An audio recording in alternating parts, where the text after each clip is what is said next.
This is Jill, and I'm the track director for the kids track. I almost said Claire's track. We'll get to that in a minute. We're celebrating the 10th year of the kids track at DragonCon, and so we have some people here that have been with us the whole time, just about.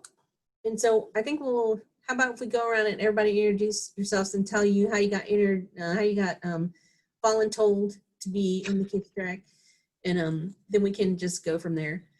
I'm Jill. I'm the track director. Of course, I've been here all 10 years, and I received a call from the senior management of DragonCon saying, "Hey, you're a big Disney fan and you like to do crafts. Would you like to be the director of the kids track?"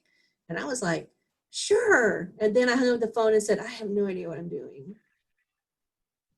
And that's how it started. So I'm Mick. I've also been around the whole 10 years. Jill and I actually met helping out with the YA Lit track. So then when she took over, she's like, "Hey, you teach school, you have kids. Do you want to come help me?" And I was like, "Sure, sounds like a plan." And we've been doing it ever since.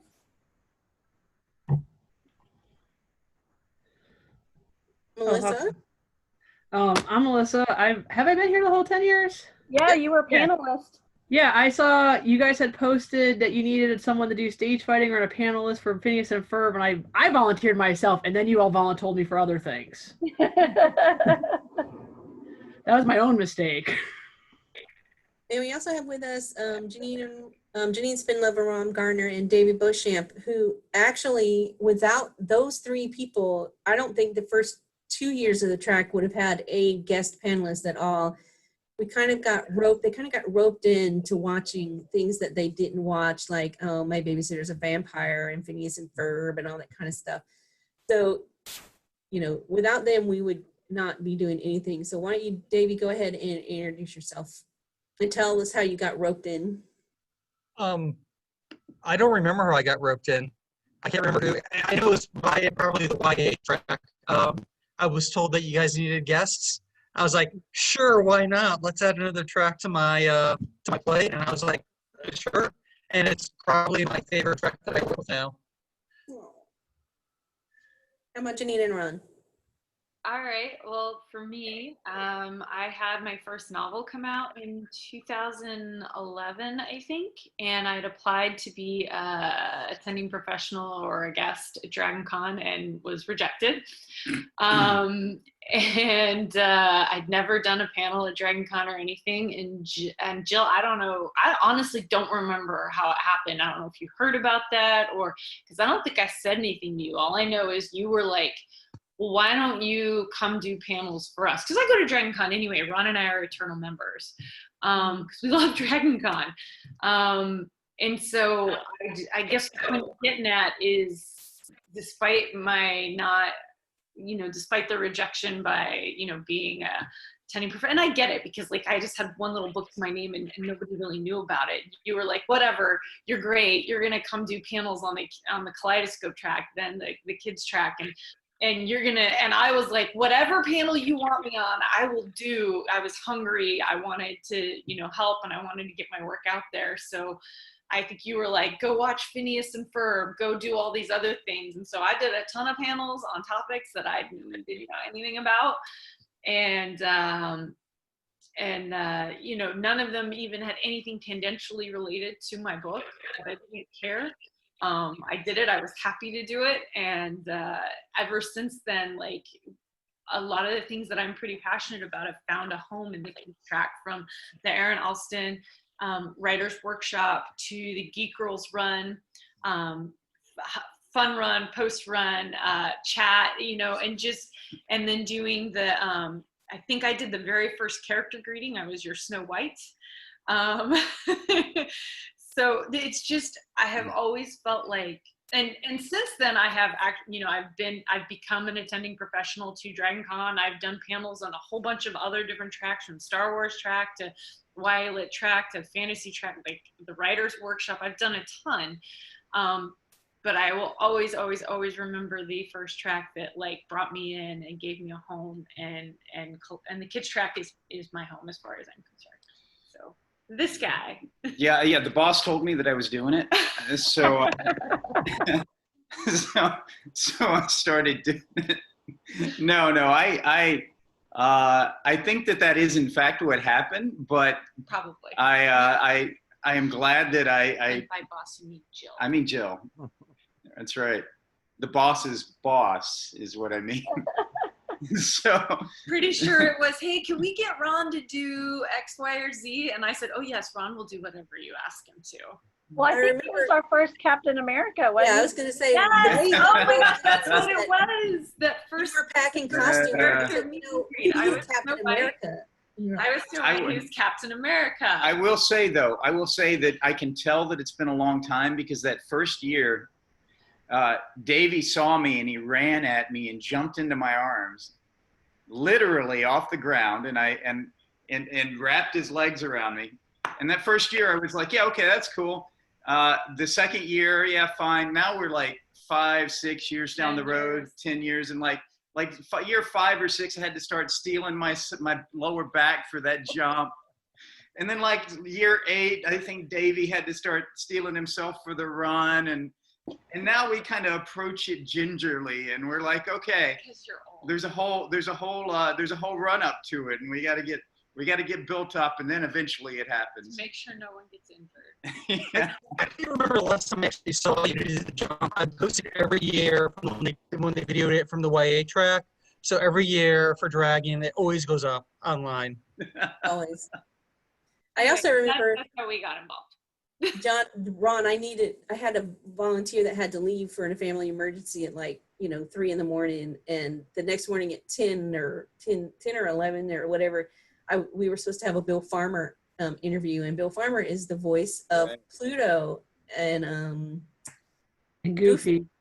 And so Ron had said to me, and he'll probably never say it to me again, if you need anything, just text me. And I literally texted him at 2 in the morning and said, I need you to interview Bill Farmer for me. And he was like, who? And I said, just look it up. And then it became like every time Bill Farmer came, Bill Farmer wanted Ron as a moderator. So Ron kind of became a de facto moderator for us for a while. You know, It's amazing how those things happen. I'm not muted. Okay, so the thing about Bill Farmer, I think, is that he is so easy to work with. It wasn't even a hard job, right? Like Bill is just such a personality that it just happens. And you just kind of got to get him rolling with a question or two, and that's all it takes. He's an amazing guy. And I can remember Melissa sending me the video of the Was it the stage fighting thing that we recorded to show you what you wanted to do? and it was like she drug all these people up from Florida that I didn't know, and it was the Regency 5 we put it in, and it was in there, and she was throwing people around and teaching kids how to punch. And we still have kids, they're not really kids anymore, but that remember Melissa teaching them how to fight. Oh, David. I remember getting yelled at before I got there. Uh-huh. It was a time I went and decided to donate blood right before doing that panel, and then every single one of you yelled at me, and then I think someone called my sister, who then called my mom, who then yelled at me later too. She goes to give blood, then she comes to teach the stage fighting pattern with no food in between. It's like 10 minutes in between, and I'm just like, I'm sitting there going, oh my God, she's gonna pass out. I never said I made good life choices. Bad self-care right there. And in a way that I remember that Davey saved us when the first group of Power Rangers we got. We've had several different incarnations of the Power Rangers before they were moved to the Classics track. And I was just like, I know nothing about the Power Rangers. And Davey was just like, me. And so he kind of took over moderating all the Power Ranger panels and entertaining them afterwards and all that kind of stuff. And so it became like Davey's thing became the Power Rangers until they got passed off to the Classics track. But I technically think that we would still get like any new versions of the Power Rangers. I don't know what the newest version is, but So the newest version, comically, I have a child who's into Power Rangers. oh and wow. It's Power Rangers, and I actually don't remember. I can't think right now of what the actual title is, but the acronym is AF. It's Power Rangers AF. Oh And wow. And he told me what it was, and I said, I wonder how old the That's person was interesting. who thought up that. Yeah. I mean, The comics are actually good. If you've ever read the comics that are out right now by Marvel, those are pretty good. Mhm. Or Boom Studios or whoever's doing True. it. Boom. Mick, why don't you tell the story about how the dance started? So the first year we started our track, we were given these guidelines of it's supposed to be bringing up the next generation of geeks and DragonCon goers. And we had guidelines of we need to focus on the live action shows, which back then was like iCarly, Shake It Up, those kinds of things. And we weren't really supposed to do cartoons, but we fought for Phineas and Ferb, and they were like, fine, we'll let you do that.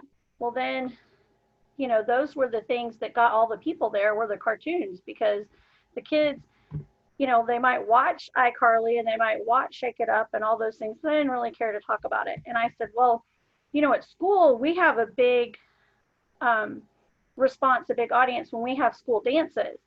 And DragonCon, their parents like to go party and their parents like to go dance. Let's have, this kids dance. And everybody's like, nah, I don't want to do that. How are we going to logistically do that? No, nobody wants to do that. Nobody wants to do that. And I fought for it and fought for it. And finally, I think it was, I don't know, year 3 or 4 or something. I think it was And they were 3. like, fine, we'll give in. We'll let you have this dance. You need to make sure you have security at the door and all this stuff. So we put Jonathan at the door because he's a policeman in real life, and let him make sure nobody was getting in that wasn't supposed to. And we had so many people, and luckily the powers that be kind of cruised by to see how we were doing. We were in A601 and 602, and we put tables on one end so the parents could kind of relax and put the Melissa was DJing and put the music on, and the kids were up there. It so happened that we had some Ghostbuster people walk by, and so Melissa put on the Ghostbuster song, and they came in and danced with the kids and then cruised out. Then we had some princesses come in and dance with the kids, and the kids loved it, and their parents loved it because we wore them out before they got to go home, go back to the room and go to bed.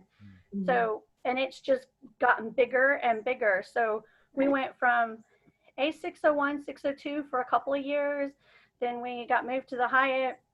We've been in Hanover and International North. They finally gave us the International Ballroom last year. Mm-hmm. Yeah. That first year bigger and bigger. That first year when we were doing that, I was at the door, but we actually had a couple of helpers. There were a couple of younger volunteers who were there, and we sent them out like smaller ships going off from the mother craft into the crowd of the Marriott. The one advantage to doing it in the Marriott was there's so much foot traffic and everybody's in cosplay. We would see a family-friendly cosplay from across the way, and I would send them out there and I said, go convince them to come in and dance with the kids for like 2 minutes. And we had this steady stream of really good cosplayers that we just picked the ones that weren't scary or weird or anything like that to come in, and that ended up being the kind of the end to redo the character encounter as well. Mm-hmm. Having those people come in and dance with the kids was what gave us kind of the shove to the idea. R2D2 even came in, I know, 1 year and was moving around, so the kids thought that was great. Yeah, because I think one of the people didn't we grab was Faith when she was cosplaying and dragged her in. Yep. She was in one. I don't remember which princess get up she was in. Probably. I think she was. Elsa? No, it was before Elsa. It was I think was it whatever. I don't know. It was one of those Frozen princesses. It was one of the Disney princesses. It was Elsa. Was it Elsa? She does Elsa a lot, so it might have been Elsa. Another way that we roped Davy into it, once we decided that we could do what we want, because that's what we do, we decided to have we couldn't call them crafts, so we called them activities. And because believe it or not, we couldn't do crafts at the beginning, and we roped Davy into doing an art panel. He's done so many different kind of art panels for us that it's not even funny. And now he does one. The most recent version of Davy's art panel is where he puts up one piece of his art and the kids reproduce it. And so that's been a lot of fun. And I don't even know, I don't even think Davy squawked about that one. I think he just said, yeah, okay, fine. Yeah, that's what I do. You tell me what you need, I do it. So, well, and that's been an in-way for us because the last couple of years we've had Corinne Roberts come in And then this year, I think it was last year. Was it last year Sean approached about doing art too? He And so then approached us. this year he did some art for us too. So it's kind of been another way for us to get the kids involved in art and, seeing some of the new stuff too. And I have to say, I have on my Corinne Roberts shirt that she did for DragonCon. Woohoo! Evidently it was around in 2018. Somehow I missed that, but I got it now. Another thing that we wrote Janine and Ron into, and it was through Melissa. Melissa is a bigger Disney nerd than I am. And so she was like, I want to do Disney panels. So we just did Disney panels. And I was looking for people to talk about Disney, going to the parks, going on the cruises, just whatever. And so I rang up my friends, Janine and Ron, and said, hey, we need Disney fans. And so that's how we got into doing Disney stuff. I don't think Ron is quite at Melissa's level, but he is definitely, at least he was the biggest Disney fan I knew. I am a little bit of a ridiculous Disney fan. His levels of Disney fandom approached my levels of Star Wars fandom, and so it actually was this good marriage for us in that. Yeah, especially once Disney bought Lucasfilm, like then we could be like, okay, y'all are legit now. Star Wars. In fact, my kitchen is mostly Mickey Mouse stuff. Yes. We're sitting at the kitchen thing. Hold on, I'll grab something real quick. And then we're done. Did I miss it, or did we get Jonathan's introduction? Because I think I may have missed. No, I was fixing to wing over to Jonathan. Okay, because I wanted to hear how hot pad. Oh yeah, his. We're saving up for that Disney. Was it the dining set that they have now with like the plates and stuff? Because we just bought a house. We got it for our 15th anniversary. Our plates are Disney plates and our bowls, knives and forks. And our knives and forks are Mickey Mouse knives and forks. So the kitchen is his domain, and he wants it all Disney. So I'm gonna be quiet now because I want to hear about Jonathan. Yes. So Jonathan, tell us how you got introed in to the Kids Track, voluntold. Well, yeah, I didn't even get voluntold. I showed up. My wife and I came to DragonCon, and I liked it. I hadn't been before.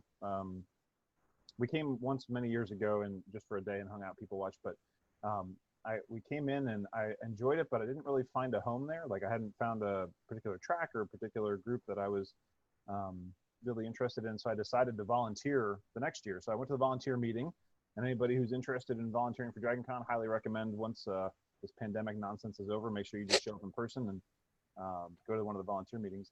And I was deciding between working security or working for what was then Kaleidoscope, because the two things I felt like I knew anything about was kids and family stuff, because that's part of what I do and I have a family, and security because I work law enforcement. So I decided that my day job was too close to security. It sounded like it was kind of not as much fun. Plus Jill was awesome, and I got to meet her and Mick at the volunteer meeting. I was like, these ladies are wonderful. I'm sure we'll get along famously.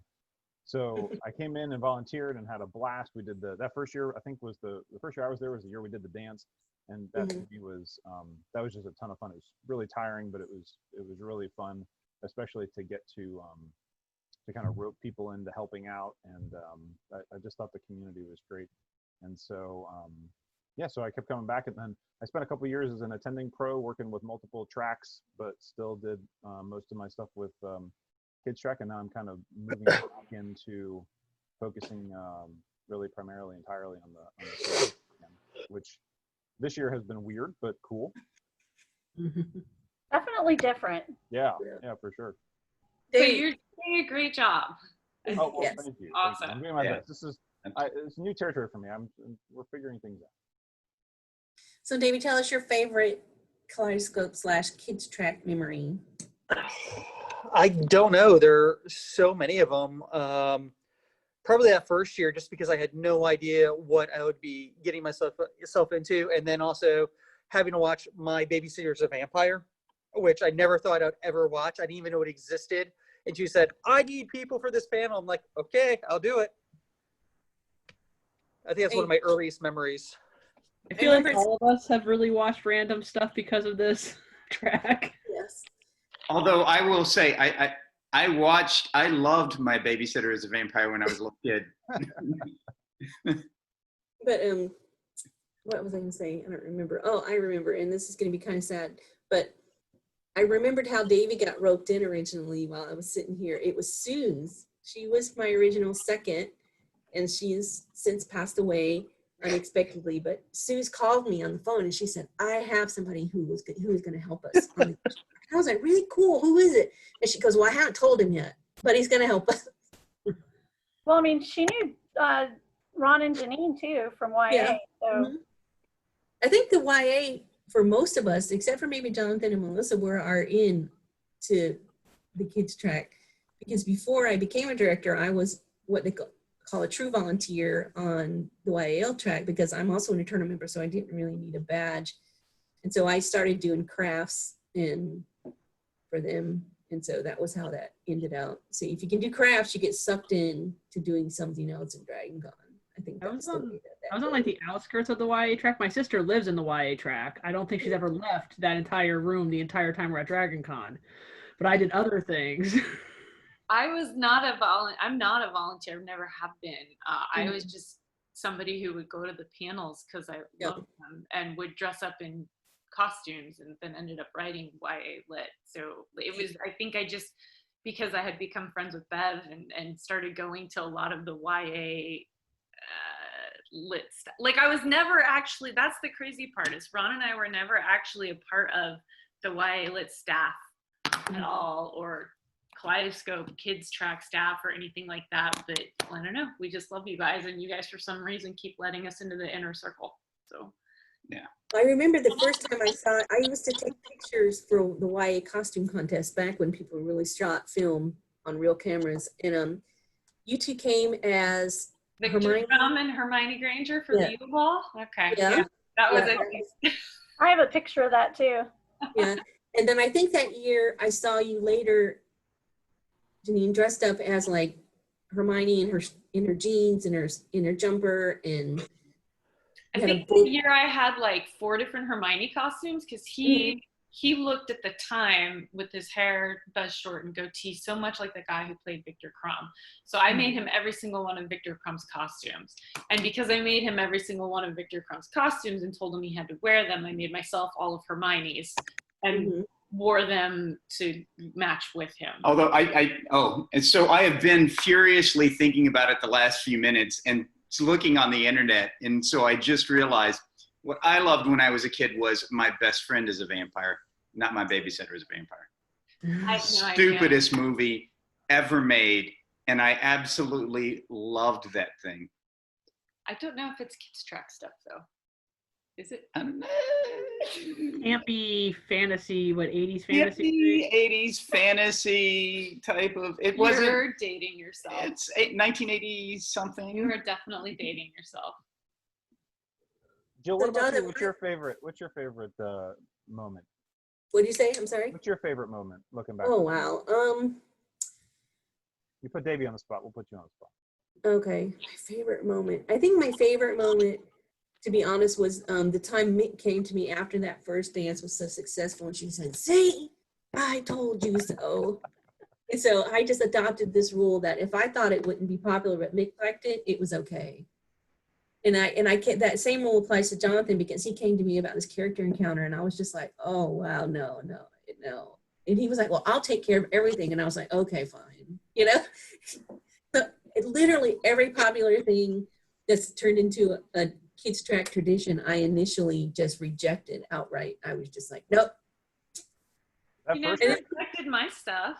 No, but I mean, this would be like the volunteers coming to me wanting stuff. Like Melissa wanted to do pin trading, and I was just like, oh, okay. You know. I had to fight for Scooby-Doo too. She did have to fight for Scooby-Doo. And then we had a room full of Scooby-Doo. I was like, yes, told you. So I just deferred to, my volunteers as to what was popular. Or I would check in with Davey and say, hey, what's going on at the library? And he would go on about something. Because for a while there was a small interest, I'm going to say small interest in, what are those things called? My Little Pony. Yeah. And Davey came dressed as Dr. Hooves one year. Yeah, that was for the parade. I was just like, like, in costume wow. for the parade. Yeah, I think there's still some My Little Pony folks out there. I think they're still going strong somewhere. They have And we their had- own conventions. Yeah.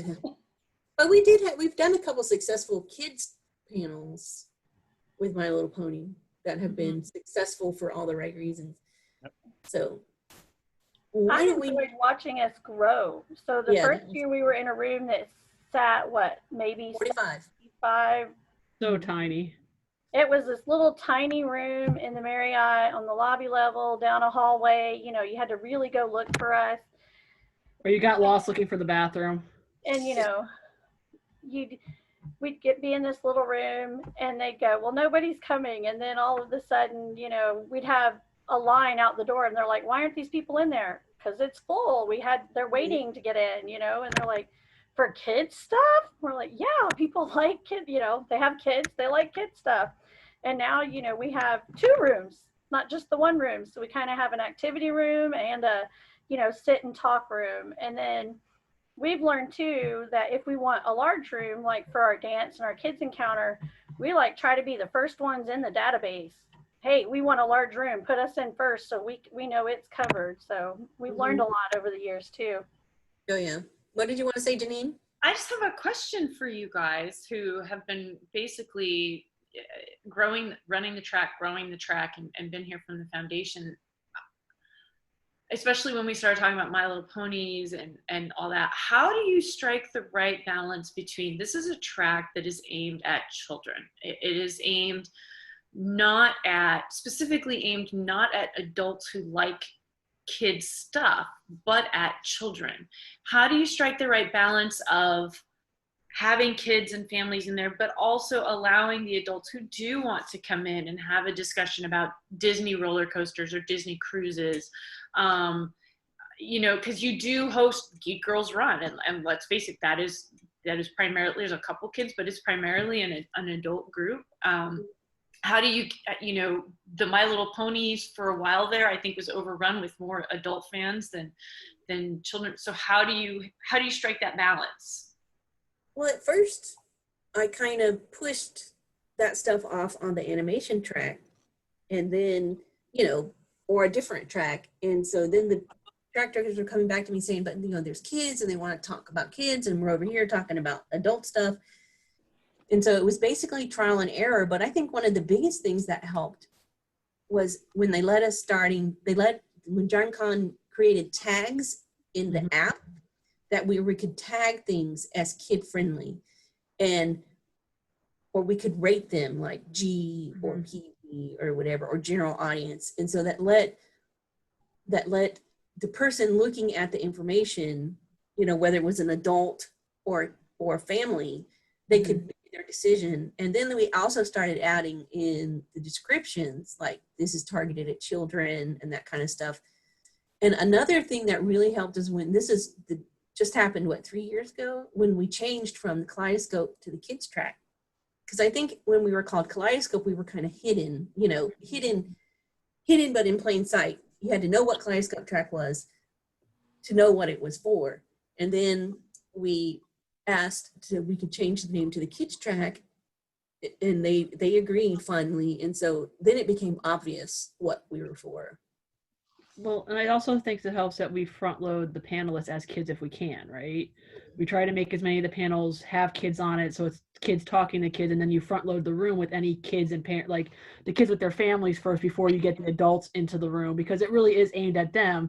And it's not their fault that they got there a little late. We want the kids to get in first, and then just as being a moderator, I'm being very specific about what I think the goals of this panel are. We're not going to talk about some of the more adult themes. We're not going to do this. If you want to do that, go to the animation track, go to a different track who wants to talk about that. Hang outside and talk about it for all I care. Just don't do it in the track room when the kids are there. In the past few years, I think putting more of an emphasis on youth panelists and kid panelists, because kids are way more engaged with material when they get to see somebody their age or similar age actually talking about it. And one of the weird benefits of the virtual con this year was doing panels and recordings with kids worked out a little easier because we could arrange it ahead of time for some of them. And so that's something that I hope we get to do more of moving forward. Well, and even when we've had bigger named media guests, you know, voice actors and different people, we try to start with, hi everybody, this is, you know, so and so, but we're going to be, you know, sponsored by the kids track. Please remember to keep your comments, you know, G-rated, and if the kids have questions, we're going to let them ask their questions first. And you know, a lot of the kids and parents I know over the years have come back and said, you know, thanks for that, because my kids always wanted to talk and ask a question, but they can't, you know, they don't have the nerve, or they don't ever get the turn because people just overlook them or whatever. And then we've had kids that come to a panel with kids on the panel, and then they're leaving and their parent goes, how do they go about getting on the panel? They want to talk next year, you know? And we're like, just, you know, send us your information and we'll get in touch with you later. And so we've gotten some great people that way. I know we've got one, the first year he came as Phineas, I think, and his mom and dad were, you know, other Phineas and Ferb characters. And then within a couple years, we had him on panels with us too, because he was like, hey, I want to do that. I can talk. And so I know he's done, I think he ran his own panel, was it last year or the year before? Year before. Yeah, year before Last year he aged out. He sent me a very nice email and said that he thought he was too old for the kids track. Aw. And I was like, and so that's been fun too, because I've got kids that I know were around those first couple years, and I have this one in particular, and she'll come see me at Yule Ball because she knows that I'm going to be at Yule Ball, and so they come and hunt me down and, hey, we came to get our picture, we had to see you, because like, you know, DragonCon's so big, we don't ever see everybody. So like, you make a plan, okay, we're all going to be at Yule Ball, or we're all going to go to the kids dance, or, you know, we're going to stop by for a minute, just so that you can see somebody that you don't ever see except that one time a year. So for me, DragonCon has been, I mean, it's always an adventure, but it's changed, it's evolved for me, because the first couple times I came by myself. Well, I mean, I came with a friend, but you know, came like as a single person or whatever. Then I started bringing my kid. Then I brought another kid, because I have 3, so they've all been at one time or another. And then my mom and my sister came, my nephew came, and so it's just kind of evolved into this whole family thing. You know, it's not always the same family member that comes with me, but somebody usually, they're like, oh, we don't want you to go by yourself. I think that's just their excuse. But anyway. We have champion aunts and grandmas and, you know, that come every year, that they bring the kids that their parents don't want to come. So we have a whole bunch of those. So we've been grateful to them, because they'll come and they say, do I have to participate? I'm like, no, you can just go sit in the back and do what you want to do, as long as you're here, you know, as long as you're in the room, that's fine. And so, and I think, and the other thing was, once we started having kid panelists, and then once they started letting us do crafts, I would say, or you know, like real activities where we could do things like Davy's art panels, or bring in other artists, or bring in other groups to do, I mean, we've made everything from puppets to everything, you know, to do. We started targeting maybe a little younger demographic. So then that really, like, that grew exponentially once the parents started talking about it. Because we basically, this parent brought this other parent, who brought this other parent, who's all their kids came together. So it's been fun. And we found too, a lot of times parents will trade off. And so you'll see one parent with, you know, they might have 3 or 4 kids with them. And then later you see the same kids, but you're like, wait, who's that? You know, or we'll call the kid by name because we've seen them several times, and we're like, you know, hey, Janine. And then the other parent's like, how do you know my kid? And we're like, oh, well, they did this really cool drawing with us earlier today. Or, you know, they came and did yoga. And they're like, oh, wow, you were paying that close of attention? We're like, yeah, you know, we were having fun with them. So it's all about those relationships. You know, DragonCon's a family. Janine? Sorry, I have another question for you guys then, because I know whatever, I'm just gonna raise it like this. My next question then, because you brought up, you know, as long as you stay in the back, how have you combated, because I know that you probably have had to deal with parents who think this is like a drop and go daycare kind of thing at DragonCon. How do you deal with that? The first couple years, We had more of that. We had signs posted that in order to be by yourself, you had to be 16 because that was a DragonCon rule. And so there have been a couple times I've asked, 20-something-year-olds, was like, hey, where's your parent? And they're like, I'm 21. I'm like, oh, sorry, And then other times parents will come in and they go to leave and we're like, you need to take, little Johnny with you. Well, they can't stay in here by themselves. No, ma'am, because if there was a fire alarm or something, we need somebody to be responsible. And we actually have had that happen in the Marriott. One year, the fire alarms went off like several times in one day. Somebody pulled the heart attack little things, the little things that you Yeah, use. and the alarms went off and we're all sitting there going, do we leave? What do we do with all these people? And we started going out the door and then they were like, it's a false alarm. You don't go back in. And we're like, oh.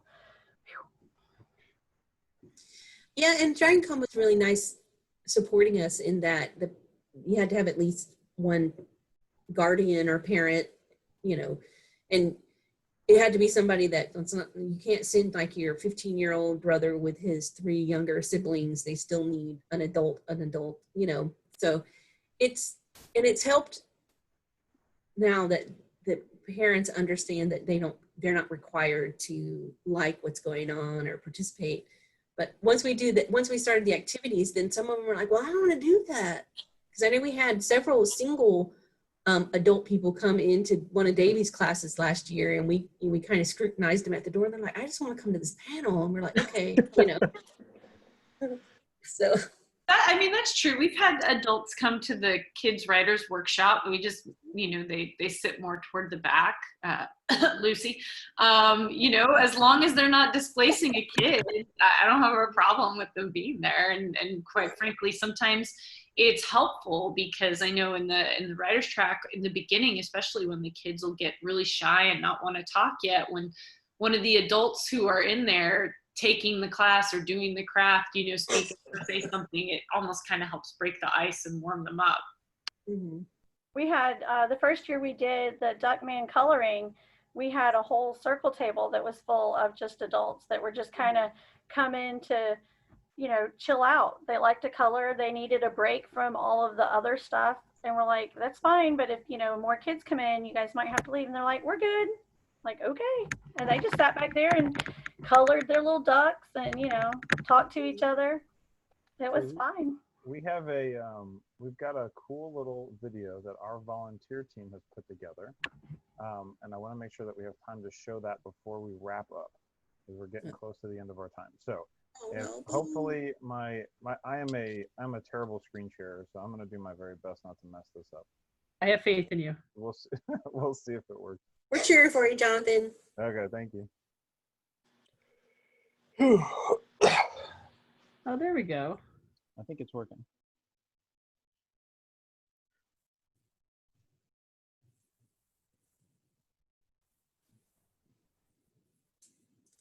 Maybe.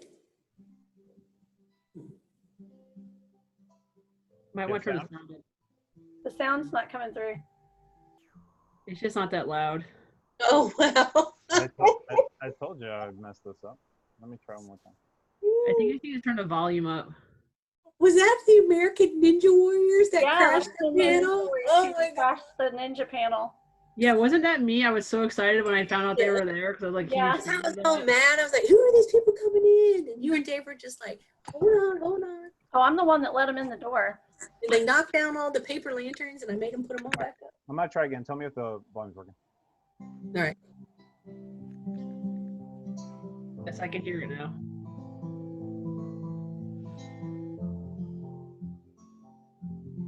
Look at Sam. Oh.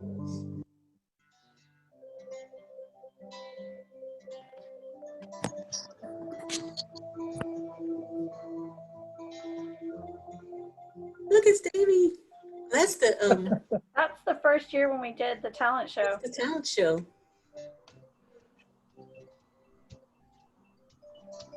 Oh, hey, that's our new spanky sign.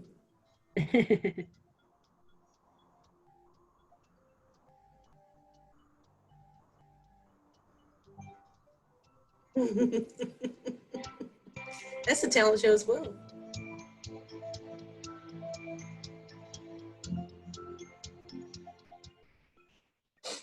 The character encounter. Oh, my heart is melting.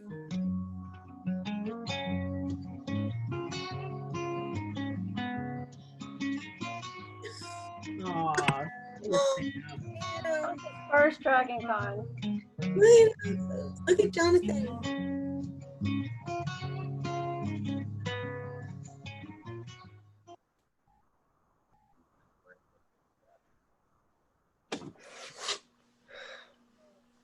Mm.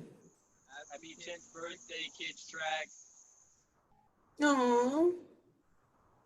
Hey there, this is Eugene E.C. Myers. I just want to wish Kaleidoscope and Jill and everyone who's volunteered on the Kaleidoscope track over the years a very happy 10-year anniversary.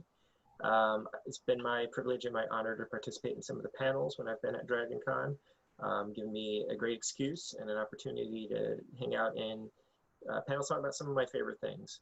And I look forward to when I get back to DragonCon and I bring my 6-year-old son, bringing him along to some of the programming as well. So again, happy anniversary and many, many more. Thank you so much for everything that you do.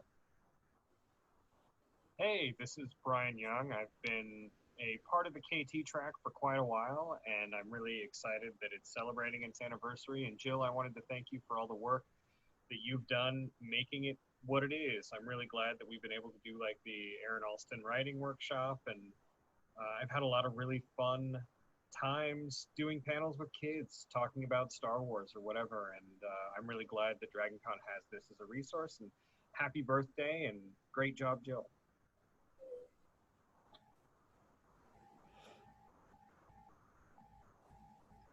While we can't be together in person this year, I know we're going to be together in spirit. Happy 10th birthday, Kids Track. Thank you so much for 10 years of great content, panels, and parade walks. Here's to many more.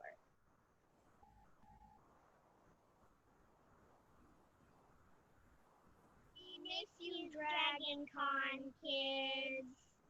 This is the way. This is the way.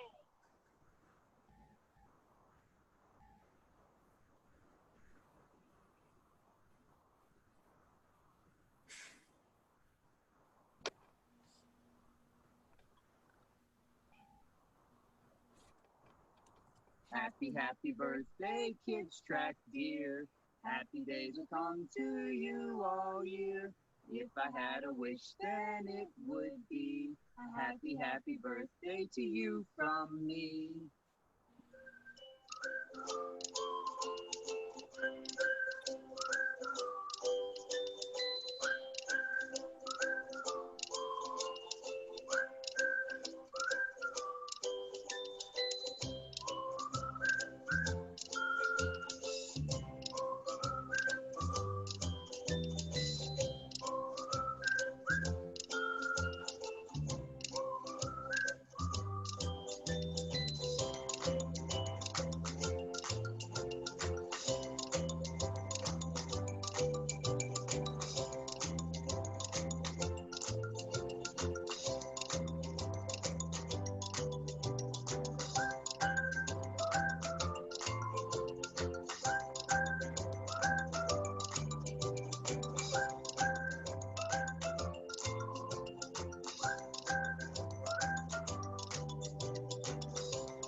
Y'all did that on purpose just to make me cry.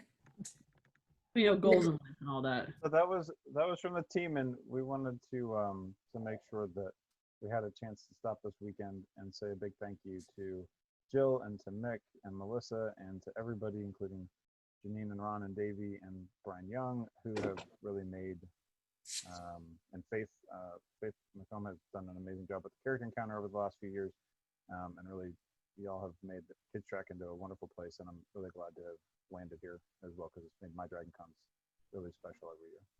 And I love props you out to guys. Jody, because Jody, it was Jody. kind of her idea, and she was putting all the things together. So way to go, Jody.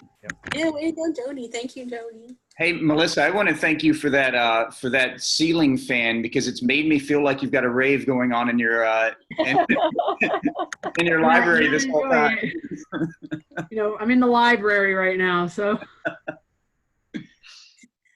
Thank you, guys. And I know Jonathan will be great as the new track director. I'm going to move on to some other place in DragonCon next year, hopefully. They're still looking for me a spot. So, but I have trust Jonathan to take over, and I'll be around if he needs me or if any of y'all need anything. I'll be close by. And I love you. We're gonna keep your timeout chair where it is in the track room next year. And With the big anytime you sign. come and have a timeout, you can come and sit. I'll send you the Grumpy Cat poster. We Thank you love guys. you, Jill. Yeah, I so love you much. guys. Thank you guys so much for coming and Love you, sharing our Davey. 10th year with us, and thanks to everybody who's watching. Thanks, guys. Bye. Thank See you next you. time. Bye. Love y'all.